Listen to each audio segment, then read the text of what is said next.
Deion Sanders and the Colorado Buffaloes taking on the USC Trojans this Saturday, noon Eastern kickoff, big noon on Fox.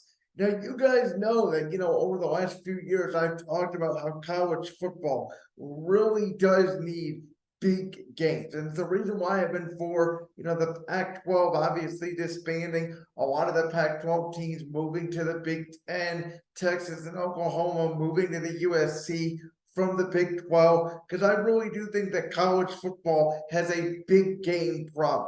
Now, it's been diminished a little bit this year because the Pac 12 in its last season ever is as good as ever. And we have as good of a quarterback class in college football that we've ever had. All people want to talk about is obviously, Caleb Williams out of USC, Drake May out of North Carolina, but there's NX from Washington, there's the kid from Oregon, Bo Nix, there's Shedeur Sanders from Colorado, there's Quinn Ewers from Texas. There's so much talent that could come out and go in first round to the NFL draft.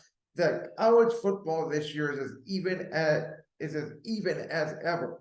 And one thing that Deion Sanders has done as the head coach of Colorado, he has immediately put Boulder and by virtue Denver, Colorado, essentially on the map overnight with that opening week one statement game where they went into ECU on the road, they beat them, then they hammered Nebraska in week two. Now, last week they took on Oregon, and Oregon obviously has a lot more talented players. I think Oregon was motivated by Colorado coming on their logo, a lot like how Colorado was motivated by Colorado State coming onto their logo a couple weeks ago. But Oregon obviously down into the game, they wanted to flex their muscle. And the one thing that Oregon has that USC doesn't have, I believe, is a little bit of a better defense. And so for Colorado and USC, I hope this is going to be a very interesting game. Obviously the first couple of weeks, there was a lot of talk about Shedeur Sanders winning the Heisman Trophy. What he's been doing is incredible because we all know, obviously, Colorado's offensive and defensive lines are not up to par with the receiving core that they have, and they have not looked great since Travis Hunter went out with that injury. But we all know Colorado's recruitment is obviously the skill positions. Their weakness is on the offensive and defensive lines. Well, USC through the transfer portal, through the recruiting this year, have done a better job with that. They've upgraded their offensive line. They've upgraded their defensive line. They are getting more pressure on the quarterback, but they're still not a great defense. They're missing tackles in open space. They're giving up points left and right to Arizona. And we all know Lincoln Riley's history, whether he was at Oklahoma or whether he was at USC.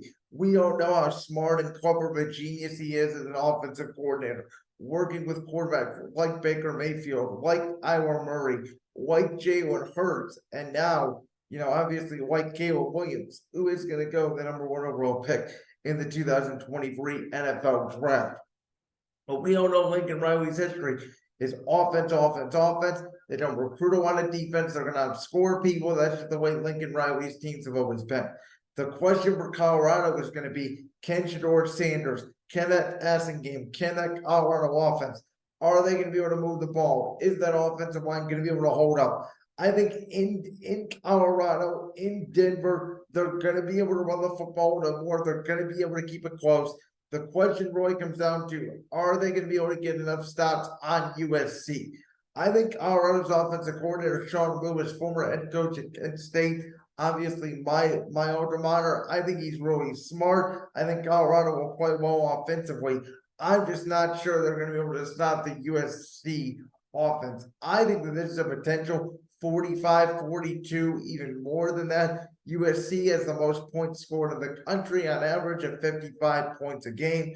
This could be even a 52-45 type game. We're not going to see a lot of punting, I don't think. I think we're going to see a lot of going for it on fourth down. I don't think we're going to see a lot of defensive scores.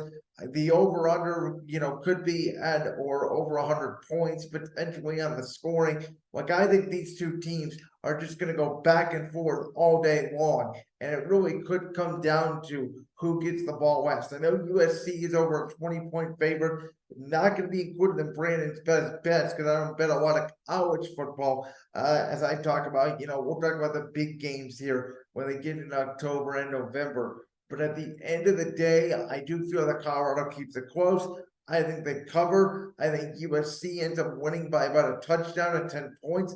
Who knows? It could be a 17-point game by the fourth quarter. Colorado gets a garbage time touchdown. It may not be as close as what the score indicates towards the end, but I think at least in the first half, it's going to be a really close game. I think Deion Sanders, Colorado are going to play well, and I'm really interested to watch. Because now I think, we all think Colorado's national championship hopes are kind of over. We all thought, how great of a story it would be if they went undefeated and potentially snuck in. But with this being the last year of the Big Four, obviously in college football, Ohio State with a big win over Notre Dame on Saturday. You kind of feel like Michigan's going to be in there. You kind of feel like Georgia's going to be in there. Obviously, that Michigan-Ohio State game, the Saturday after Thanksgiving is going to be huge. But as it seems to always be the case, it's always that fourth team in question.